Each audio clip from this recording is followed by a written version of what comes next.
Welcome back. I'm Gila Ross, author of Living Beautifully and host of the Power podcast, where we share short, relatable ideas to impact and upgrade your everyday life. So it's interesting because I was putting this class together at the beginning of the week, and I was kind of like thinking about it and thinking. Usually, when I put a class together, I'm like, okay, there's people with different levels that come and different backgrounds, and it's all good. But like this one, I was like, we'll see how this one goes. So I got a little bit more nervous than usual about giving it. So I hope there'll be something for everyone. So what is it that I wanted to do in this class? And this is kind of like. Part of it is like some of the questions that have come up over the time that we've been learning together, and some of it is, this Torah portion is a portion when we get the Torah, and I think we spend so much time like talking about the Torah and coming to Torah classes, and it's kind of like the core that brings us all together. If you think about it, what's the one thing that Jews have in common? The Torah. The Torah, yeah. So what is this Torah? So I wanted to kind of like do a deep dive. What is it? Where's it come from? How are we supposed to relate to it, etc. Well, Great. It's a guidebook for how to live your life. Beautiful. So Torah is often called Torah Chaim, like the guide to how we live our life. Now this is the misconception about Judaism. Most people, when they hear that Torah is the guidebook for life, think and understand, and there's no shame in this because that's what the majority of people understand, is that God created the world, He created us, and then in order to help us live our best lives, He gave us the Torah to help us live our best life. Right? Wrong. That's not actually what it is. The Torah is actually the blueprint for the world. Right? The Torah is the blueprint for the world. What does that mean? It means the Midrash talks about how God looked into the Torah and created the world. Mm-hmm. So, for example, we may think, why do we have a mitzvah to honor parents, for example? I think of all of these things as, like all of the 613 commandments, as that's how we keep the world spinning. That's how we bring balance to humanity. That these things have to be done by someone's, aka the Jews, in order for there to be some balance in humanity. Okay. In order for humans to be able to fulfill their, why they're here, and that mitzvah is a good example, but I think of all of them as this is something that we have to do. That's why we have all those commandments. Okay. Anyone else wants to share anything? If we understand that the Torah is the blueprint of the world, mm-hmm. What it means is that, for example, the mitzvah of honoring parents, it means that there was this mitzvah of honoring parents in the Torah because there's certain spiritual benefits of when someone honors their parents. And because of that, God created the world in a way where you have parents and children. So it totally flips the script on us. Like, it's not like you have parents and you should be grateful, whatever it is that you think, therefore honor them. There's spiritual benefits to honoring your parents. Therefore, God created the world in a way where there are parents and children. Similarly, people sometimes say about kosher, like, why do we keep kosher? Does anyone want to guess why we keep kosher? I mean, my perspective is that you are supposed to be mindful about what you eat, but that's just my interpretation of it. You are supposed to be mindful, and that you should not take food for granted. And I mean, some of the laws of kashrut seem like they were related to a lack of hygiene, but in general, I feel beautiful. like Beautiful. I'm so happy you brought that up because I've heard this a lot. Like, kosher, for example, is about hygiene, healthy, whatever. And nowadays that we have, the FDA and we have better hygiene, kosher isn't so applicable. Again, what is it? What is this What is that based on? That is kind of based on understanding that the world is there, and the Torah is kind of there to help us live the best life. But what does it mean really is, and kosher is one of the mitzvahs that is called a cholik, right? Which is God doesn't give us the reason why. It doesn't say in the Torah you should keep it because of X, Y, and Z. There's three different categories. There's mitzvahs that are ethical laws, like don't steal, don't murder. People rarely have a problem with trying to understand their relevance. Sure. Then there are mitzvahs that are like Shabbat and Passover, which is kind of like central to they're called edut, like witness. They bear testimony to either something that happened in our history or a fundamental part of our Jewish belief, right? Like Shabbat is about God creating the world, etc. There's a third category of law, which is called chukim, which are mitzvahs that the Torah does not give us the reason for, right? Kosher is a classic example of it. Now, there are what's called like tastes of the mitzvah given, right? There are people that over time, people have suggested different benefits of keeping kosher. But the real reason why we keep it, we don't know, right? We keep it because God told us to. Now, again, if we're thinking that the world was created and the Torah is there given as a guidebook, then it means that, okay, Hashem created this world and there's all this different type of food, and Hashem told us which type of food is more beneficial spiritually or physically or whatever for us, right? But when we understand that the Torah is a blueprint, we understand that the Torah, Hashem created these laws of kosher, right? The Torah is written with the laws of kosher.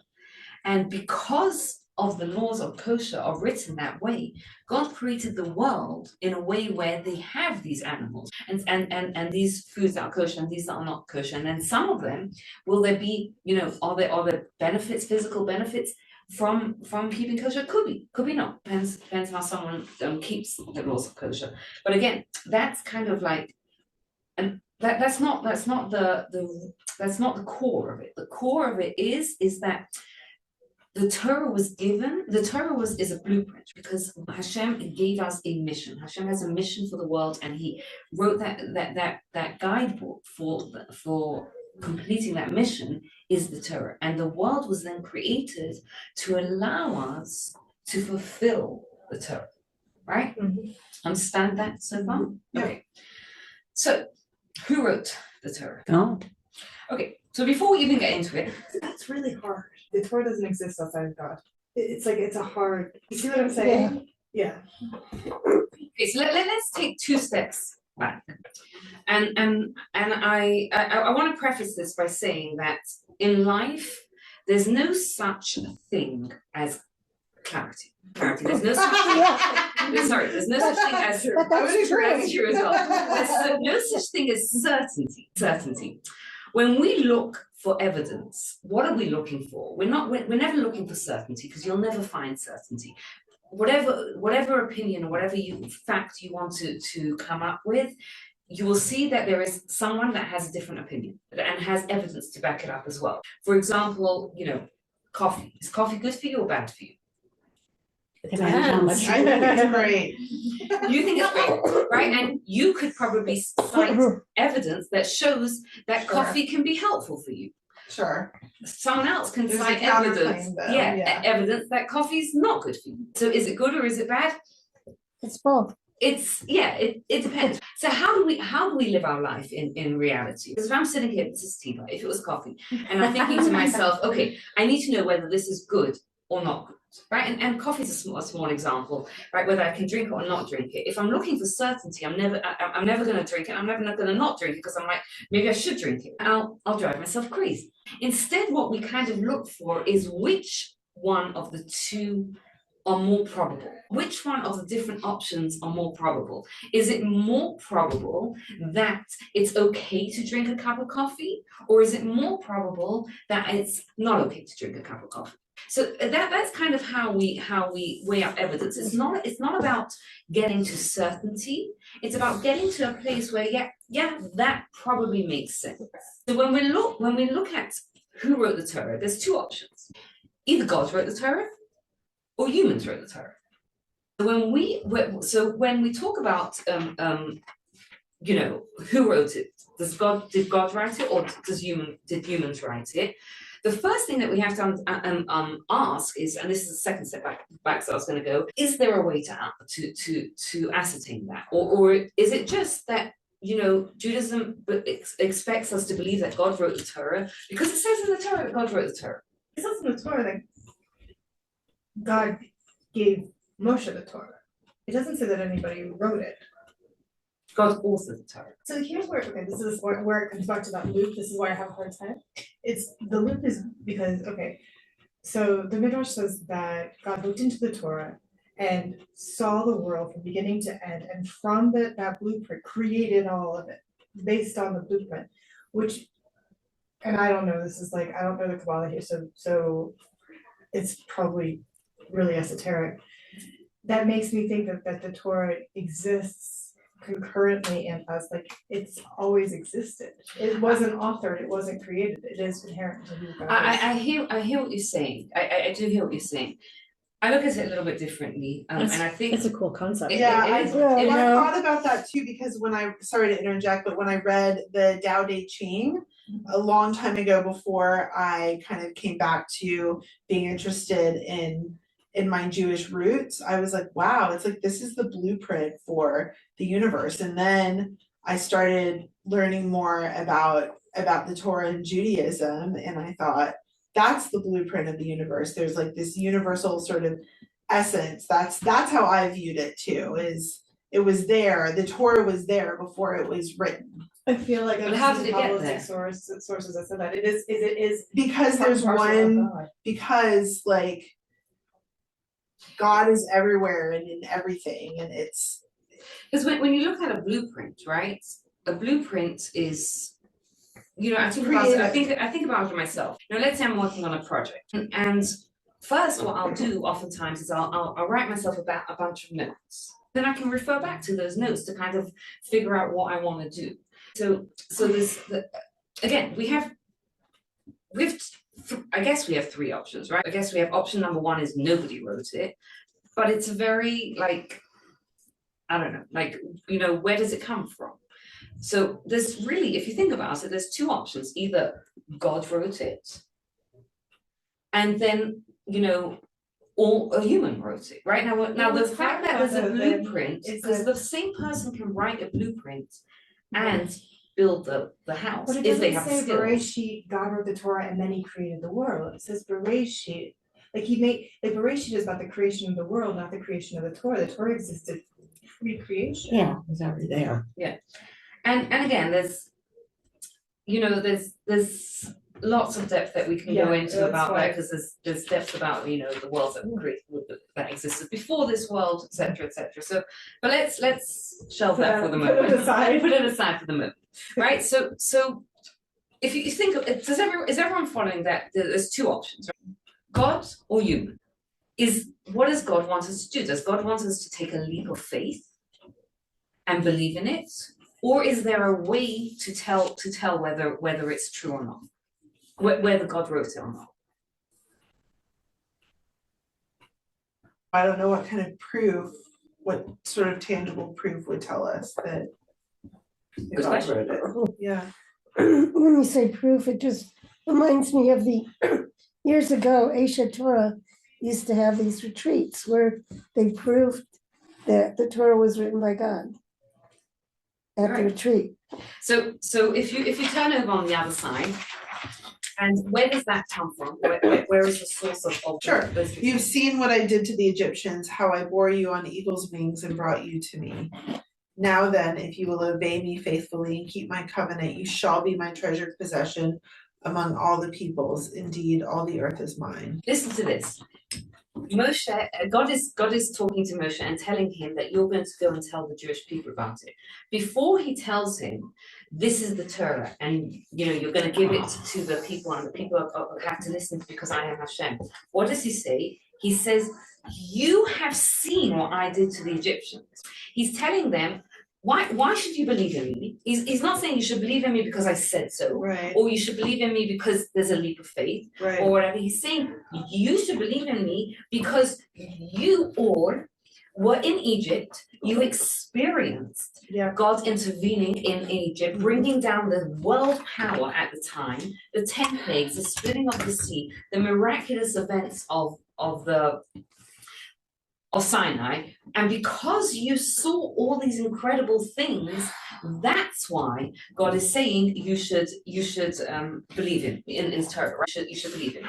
So firstly, again, we have to understand that Judaism doesn't require a leap of faith. And again, it's I want to clarify again that when we talk about evidence and we talk about proving, etc., it's always beyond a reasonable doubt. It's which one is more probable, which one probably makes more sense, because there's no such thing as certainty. What's the problem with if God would have said, I want you to believe in that God wrote the Torah because I said so? That's a leap of faith. What's the problem with a leap of faith? Well, for us to continue to have faith for thousands of years, it has to be more than just take a chance on me. I feel like that's part of it. Saying, look at what I did in Egypt, you know what I'm capable of. You know that I led you, or that I guided Moses to lead you out of Egypt. That is proof alone of what I'm capable of. Yes. The greatest problem with all of the non-Jewish religions requiring the followers to base their lives on a leap of faith is, in fact, much more fundamental than the demand to make the actual leap of faith itself. It's rather the absolute impossibility amongst every single member of the nation of knowing which way that they should leap. Imagine a truth seeker who is fully prepared to do whatever is necessary in order to find truth. If, in fact, God had chosen, for reasons unfathomable to human logic, to only communicate to a single prophet, what position would that leave this sincere truth seeker in? Even if one of the non-Jewish religions was definitely true, the odds against him picking that one correct one would be overwhelming. Should he leap towards Paul or Muhammad? What about Buddha or perhaps Joseph Smith? How about towards one of the thousands of lesser known claimed prophets of truth? The point is that while the various religions of the world may claim that they are merely asking people to have trust in God, which seems quite reasonable, they are in fact requiring everyone to have faith specifically in their claimed prophet based on no evidence whatsoever, which is quite unreasonable. Right, so any thoughts from anyone? So basically what this is kind of showing is that there's a difference between Judaism and most other religions. What's the difference between Judaism and most other religions? Judaism, the Torah was given in mass revelation. Every other religion, what happens is that a person came and said, God came to me and told me that, I should be the leader. What's the difference between mass revelation and just one person? When you have mass witnesses. You have mass witnesses, and why is that so important? Let me ask you this way, right? When we look back at history, there are stories in history, and then there are legends. What's the difference between a legend and a story? Something that we believe in to be true, a story to be true, or it's a legend, maybe it happened, maybe it didn't. Well, legend is a type of story, but we know that a legend is not meant to be a true story. It's often passed down from generation to generation, and there are details that may have been added to it, and it's generally understood that it's not true. Like, for example, a classic example of this is George Washington and the tree, the cherry tree. Like, I cannot tell a lie, it was I who cut the cherry tree down. Why is that a legend versus, for example, the Spanish Inquisition? Is that a legend or part of history? It's part of history. Part of history. Why is George Washington's story a legend and the Spanish Inquisition history? There's no one that it's true, but no one has ever corroborated that it ever happened. Like, there's no evidence whatsoever that ever happened with George Washington, and he came from a poor family that probably didn't have cherry trees. Like, He probably what? didn't have cherry trees. Like, his mother was single. It was a very And if you think about it, right, you're talking about evidence. What's the difference really when it comes to evidence is the number of witnesses. Had there been 300 people watching this story with George Washington, you would have had evidence. You would have had all those people, right? Why does why make such a big difference? Because there's people to corroborate what happened. Because imagine I come in here today and I tell you, you know what, guys, last night I had this incredible dream. And I come in with this fanciful tale about how God came to me and he said that you should all join me on a trip to Israel, right? How many of you are joining me? How many of you believe in me? Well, I believe you just because you're you. I'd be like, okay. Okay, I'm on it. When should I put? So now, some of you are going to be more skeptical. Some of you are going to be like, I said it must be true. Like if I'm charismatic enough, you might believe me. But if I come in here and tell you that last night you had a dream, that God appeared to you and told you to come on a trip with me to Israel, what are you going to say at that point? No, I didn't. Yeah, exactly. You're going to be like, you're crazy. No, like as charismatic as I am, I might be able to convince you that something happened to me, but I can't convince you that something that didn't happen happened to you. So when we're talking about a story of mass revelation, why it's such a powerful proof is because, again, there's two options here. Option number one is it happened. It happened, mass, the whole world witnessed it, and it was passed down from generation to generation. The other option is it didn't happen.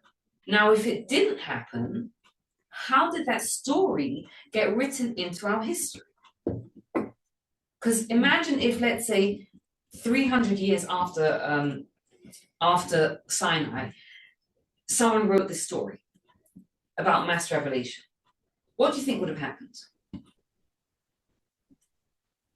I mean, they might have convinced some people, but after 300 years is enough time that like people remember people who remember people who remember people. And they didn't tell us about that. Now all of a sudden you're telling us about that, and we don't think about that. It's like it's much easier. You're telling me that this incredible thing happened to my ancestors, and no one told me about it until now. Like, why did no one tell me? If I were imagine to tell you, do you know how like there was the Spanish Inquisition?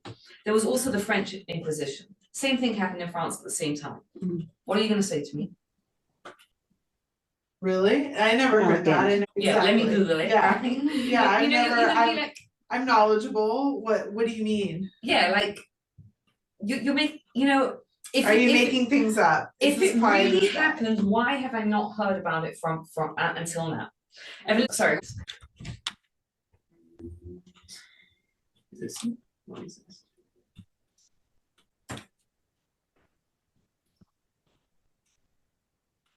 So you're saying mass, MASS revelation, because all of the Jews, the Israelites, the Hebrews were standing there and they saw Moses come down. That's what you mean by mass revelation? Partly, and that is a great question. So what do we mean when we talk about mass revelation? And it's what happened is that the entire Jewish people gathered around Mount Sinai, and we're told that not just the Jewish people that were alive then, but every Jewish soul was at Sinai. And then something miraculous happened in the whole world, where the world was quiet, and there was thunder, and there was lightning, and the thunder was seen, and the lightning was heard, and this was something that the whole world experienced.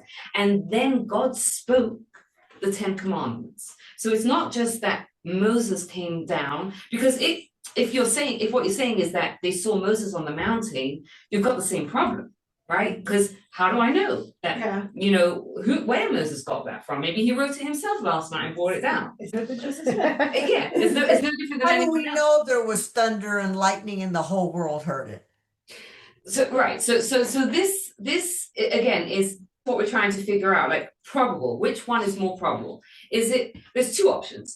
Either the story happened and it was written down, or it didn't happen, and then if it didn't happen, it was written down at a later date. Because surely it doesn't make sense that it was written down at that time and whoever wrote it tried to convince everyone that happened to them, because they wouldn't get away with it. And I also want to add one thing, is that when we look at the evidence as well for who wrote the Torah, we're not just looking at one thing, we're looking at how it stacks up as well. So let's follow along for now. So so option number one is it was true. Option number two, it's not true.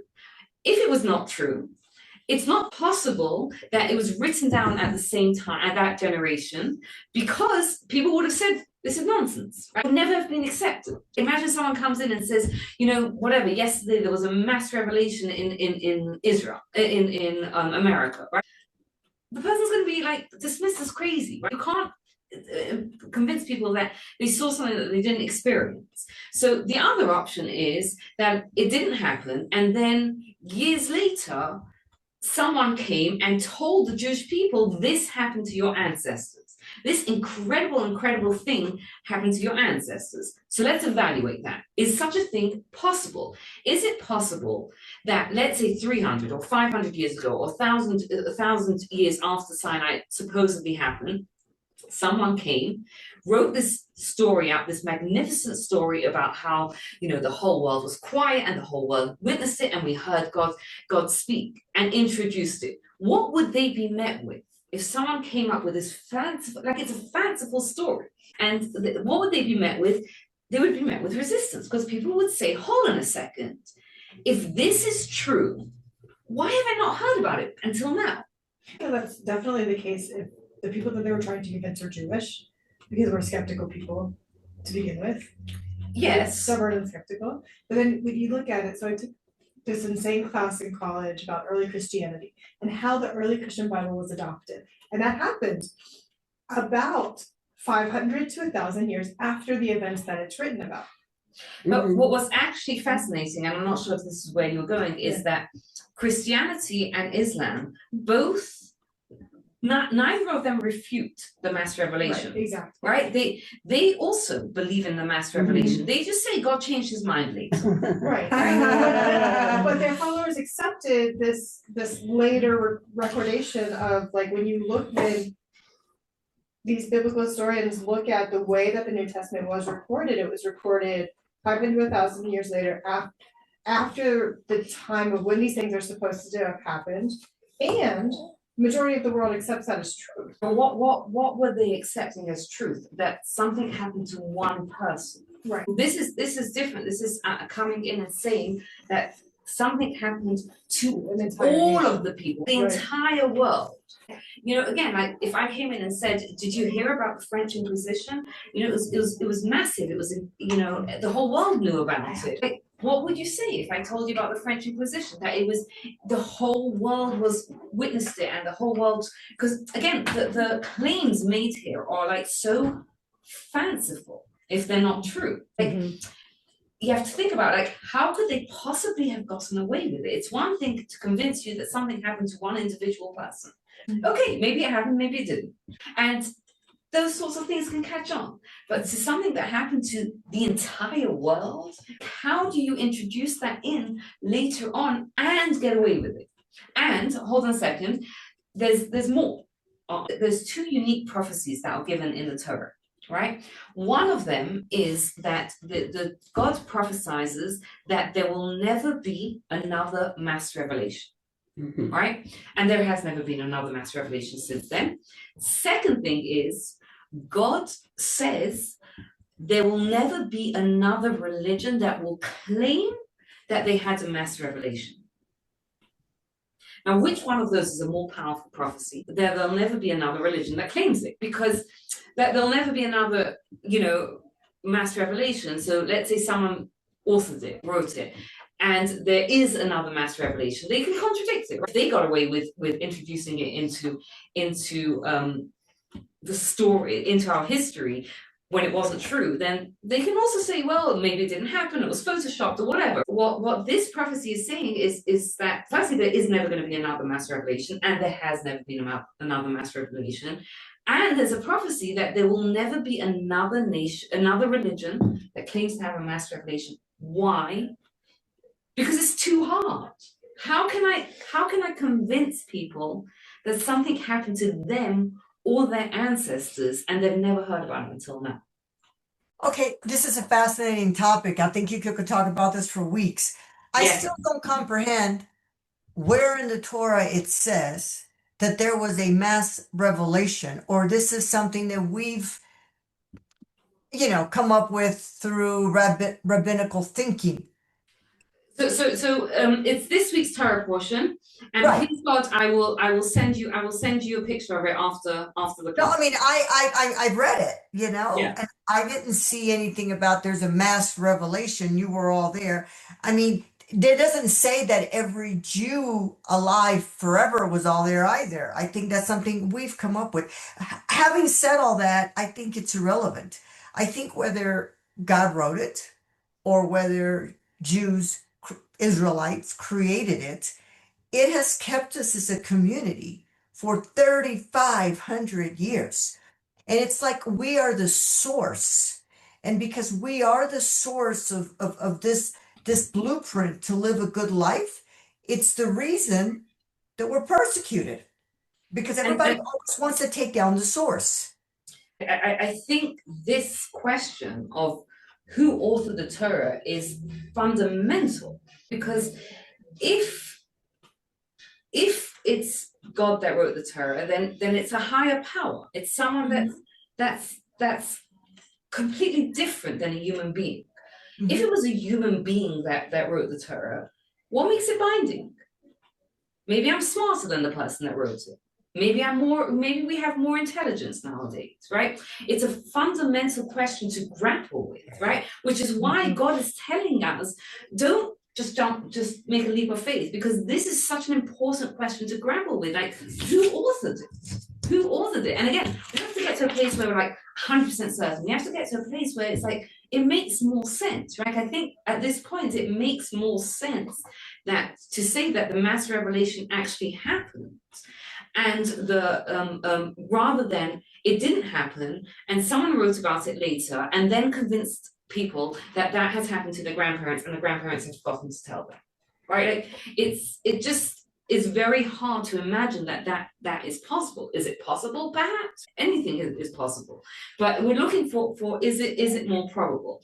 There's some other reasons as well, and I'm gonna go through a couple of other things, and you're right, we could go into this in more depth, because I think you're also asking a very good question about like the interplay between the written Torah and the oral Torah and the rabbis and how all that fits in. And I think we're gonna do that. I think we'll do that next week, because we're not gonna have time today to kind of grapple with all that. But I just wanted to kind of share with you a few other things that if you kind of look at it, it makes it very hard to believe that a human being wrote it, right? So there are some crazy prophecies in the Torah.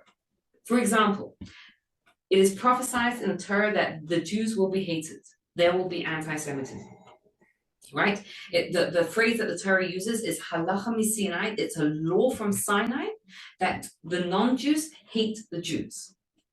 And if you think about it, like if you look throughout our history, the reason why has always changed, right? Sometimes it's because we were too powerful. Sometimes it's because we were too weak. Sometimes it was because this, sometimes because of that, could we control the weather, whatever it is, right? Like it keeps changing. It's not a rational thing. And yet it was prophesied in the Torah that this is going to be a fact of life. And it is a fact of life. Another interesting prophecy in the Torah, and again, we could do a whole class just on the prophecies in the Torah and how fascinating they are, is the Torah prophesies that the Jewish people will remain small and scattered throughout the nations of the world. And if you look at world history, that is what the Jews have done, right? We have bobbed along at something like 0.2% of the world population, sometimes a little bit higher, sometimes a little bit lower, which is in contrast to every other nation. Right? Every other nation has done one of two things. They've either grown or they have disappeared. Greeks have disappeared. The Chinese have grown. Like the people either do one or two things. It's illogical to prophesize that the Jewish people are going to stay small and scattered. Like if I had to predict what would happen with the Jewish people, it's I wouldn't say that. Now, again, there's obviously something powerful about God's plan for us that involves us being small and scattered amongst the people, amongst the nations of the world. And we can kind of, delve into that a little bit as well. But again, like and there are more. And if anyone wants, I'm happy to kind of go into more or send you more information on this. But you look at these prophecies and you're like, hold on a second. And now it's like you have the mass revelation, you have the prophecies about the mass revelation, you have the prophecies about anti-Semitism, you have the prophecies about the survival of the Jewish people, which, by the way, the survival of the Jewish people is such a phenomenon that even multiple non-Jews have commented on it throughout the generations. Mark Twain was famously said, "What is the secret of the non-Jews' immortality?" That's one thing. I'm gonna share one other thing also, is that there are some mitzvot in the Torah that you look at and you're like, a human being would have written that. I'll give you an example. There's an example in that for people that live in Israel, the 7th year is called Shemitah. 6 years they were they could farm the land, and the 7th year they have to lay down their tools and not farm. Put it in context. The Jews were an agricultural nation in the land. Which human being is going to write this book and tell them to lay down your tools for a year, not work for a year? It's kind of like someone saying, you know what, everyone, every 7 years, take a year off, don't worry about the economy, it's going to be great. It's not logical for a human being to write that and expect to get away with that. And what's incredible to see is that God has promised that for the people that keep the Shemitah, Hashem will provide for them. And there are multiple stories that have kind of showed how that has happened. There's another, again, it doesn't make sense for a human being to write this mitzvah, and that is like the 3 times a year there was a pilgrimage to Jerusalem. Again, think about it, right? Imagine a human being is telling everyone 3 times a year, I want everyone to leave your homes and go up to Jerusalem, right? 3 times a year, I want everyone to leave Denver and go up to Evergreen. Without a car. With a car, without a car, doesn't matter. What's the problem with that? What's the problem with everyone leaving? Who's going to protect the place? Yeah, like a human being would be like, it's nonsensical for a human being to write that in, because it doesn't make sense, right? That's opposite to what we would expect to happen. They would say, make sure you leave 10% of the people there to protect the place, right? Otherwise everyone knows and they'll do what they want to this place, especially, Israel surrounded by enemies. So again, what do we see from here? And I kind of want to sum up what we spoke about. We spoke about this idea that the Torah is the blueprint for the world. It's God's plan for the world. And God created the world so that we have this space where we can fulfill the Torah. And it is fundamentally important for us to grapple with the question of who wrote the Torah. And when we grapple with the question, we don't have to get to a place of 100% certainty. We have to get to a place where it makes sense. It's probably true that God wrote the Torah. And what we saw was that there are so many different things. And by the way, we just touched on like the tip of the iceberg. For anyone who's done the Discovery Seminar, you'll know that there's a ton more of it. But things like mass revelation, the prophecies, the strange mitzvot which don't make sense, and the survival of the Jewish people, they all kind of like add up to a picture where it's like, it doesn't make sense that a human being would have written this and gotten away with it. There's too many things in it that would be like, hold on a second, maybe you got away with mass revelation, but how can you get away with telling people to not work on the 7th year and expect the world, the land to continue? The oral law, and we're going to go into this next week because I know we're over time. The oral law was only written down many, many years later, but we'll go into it next week. Thank you so much for taking the time to listen. I'd love to hear your feedback, and if you enjoyed this episode, you'll love my book, Living Beautifully: How to Bring Meaning, Joy, and Love into Your Life, based on the timeless wisdom of Pirkei Avot. And please take a moment to rate, review, and subscribe to the podcast so you don't miss out. Have a wonderful day.